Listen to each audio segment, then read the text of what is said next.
morning, Chairman Smith and Chairman Crapo and fellow staff workers. Thank you for the opportunity to appear today to present the views of the union on the issue of fluoridation of public water supplies. Our union represents the staff, scientists, lawyers, and others who analyze hazard, exposure, and economic data and advise management how to use them in public health protection. I'm not here today to speak for EPA, but rather the union, founded 17 years ago to protect EPA workers from unethical pressure by EPA managers. It was on that basis in 1985 that we first got involved in this issue.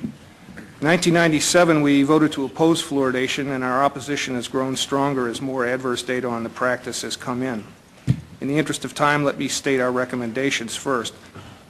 We ask that you order an independent review of the cancer bioassay of sodium fluoride mandated in 1977 by Congress. Evidence for carcinogenicity in that assay was systematically downgraded by a special executive branch commission appointed and run by the very agencies that Congress did not trust to run the bioassay in the first place.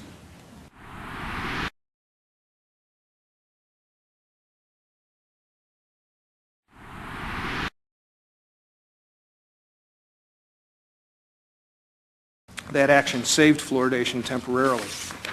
We ask that you order chronic toxicity studies on the two waste products that are now used in 90% of fluoridation programs. EPA says there are at present no chronic toxicity data on them, and we ask that you order EPA set an MCL for fluoride that's truly protective of all American citizens, infants and adults alike, because the current one does not, in violation of the Safe Drinking Water Act. We ask that you order epidemiology studies using dental fluorosis as an index of exposure to determine the extent of other toxic effects, especially effects on the brain and bone in the population that are attributable to fluoride. We ask that you convene a joint congressional committee to give this issue the full airing that it deserves. It's been 23 years since the last one, and it's high time for a new one. I offer the following in support of these recommendations. The American people, and especially our children, are getting way too much fluoride. 2/3 of children living in fluoridated communities have dental fluorosis in at least one tooth. Dental fluorosis is the visible manifestation of toxic overexposure to fluoride during their developmental years. The initial findings of the cancer bioassay were for clear evidence of carcinogenicity, and that is consistent with several epidemiology and many mutagenesis studies.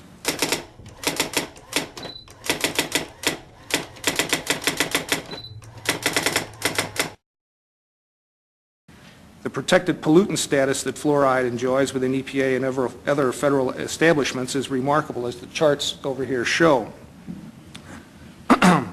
EPA stated regarding the chemical used in 90% of fluoridated communities that, quote, by recovering fluosilicic acid from fertilizer manufacturing, water and air pollution are minimized, and water authorities have a low cost of fluoride.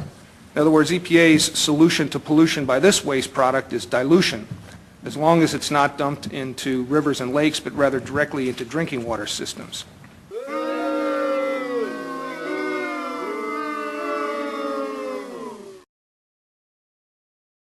Congressman Calvert of the House Science Committee has letters of inquiry out to EPA and other federal entities on this subject.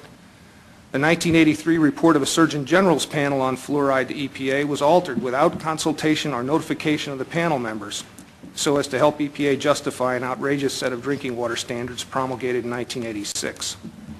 The results of a 50-year experiment conducted in Kingston and Newburgh, New York, show that there's no overall difference in dental caries rates between the two communities, but there's a significantly higher incidence of dental fluorosis in the fluoridated community.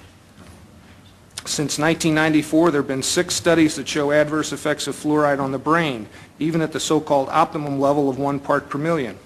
The epidemiology studies that we recommend above should make a prime effort to look at brain effects, given the national concern over attention deficit and hyperactivity disorder and autism in our children. 3 trial judges since 1978 made findings of fact that water fluoridation poses an unreasonable risk to the American people. Fluoridation proponents like to say that there's no real controversy about fluoridation, and they're right. When these 3 disinterested trial judges heard weeks of testimony, they came to the same conclusion that our union did about the unreasonable risks involved. The findings of fact remain untouched in those trials today. Recent publications indicate a link between the use of silicofluorides for fluoridation and elevated blood lead levels in children and antisocial behavior. And leading dental researchers are changing their views on the safety and efficacy of fluoridation. Drs. John Calhoun and Hardy Lineback, both former spokespersons for fluoridation, have published recantations of their former position. On behalf of EPA's professional community, I urge the subcommittee to convene a select committee for a national review of water fluoridation. It's high time we do that, and I'd be happy to take questions. Thank you. Thank you very much, Dr. Hersey. Mr. Hersey, before I yield, Mr. Chairman, Mr. Hersey, I know you're an employee of the EPA, and I'm assuming that your views conflict with the agency on the issue of fluoridization. Is that correct?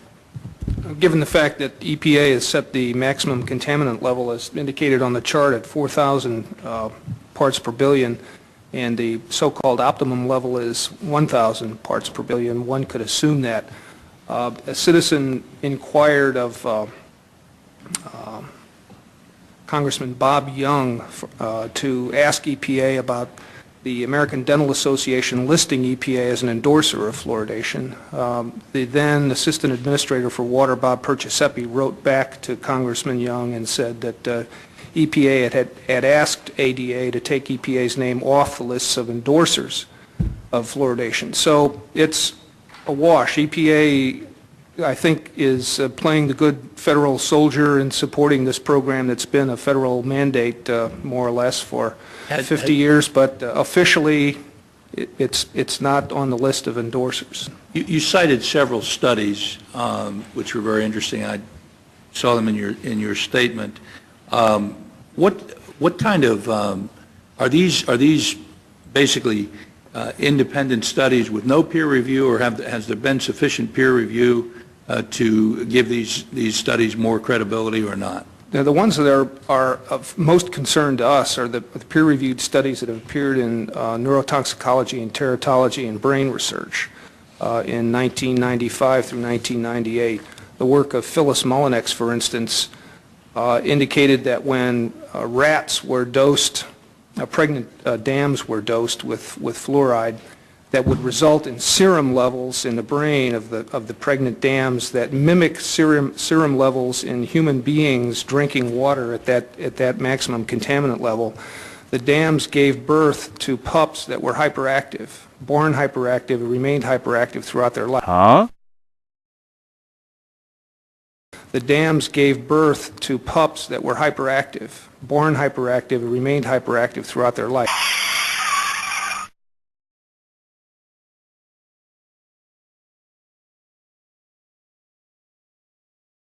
That was the reference in my testimony to asking for a epidemiology study that looked after that particular endpoint.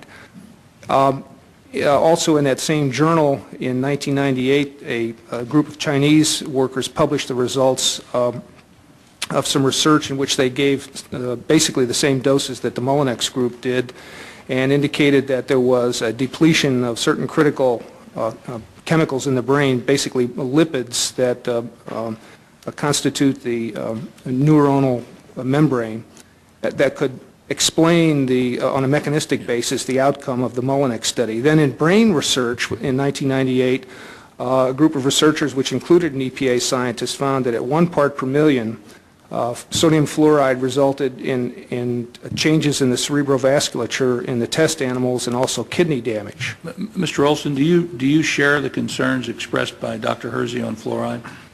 Well, I don't consider myself an expert on fluoride, but we certainly think that, first of all, you should know that we sued over the original fluoride standard over 10 years ago, urging that the standard be dropped. We thought a standard of more in the neighborhood of 1 or below was more appropriate because EPA admits that there are dental fluoroses, spots that occur on children's teeth when you get up to the 4 part per million level. And there is a lot of science, as Dr. Hersey suggests, that's come out since then. So I guess our view is that certainly there is definitely a need for a careful peer review of all these new data, and there are significant concerns that have been raised over the last 5 years from some of the studies. We don't have a position right now on what the standard should be, but we think that a careful peer review and an open process to look at that new science is definitely called for.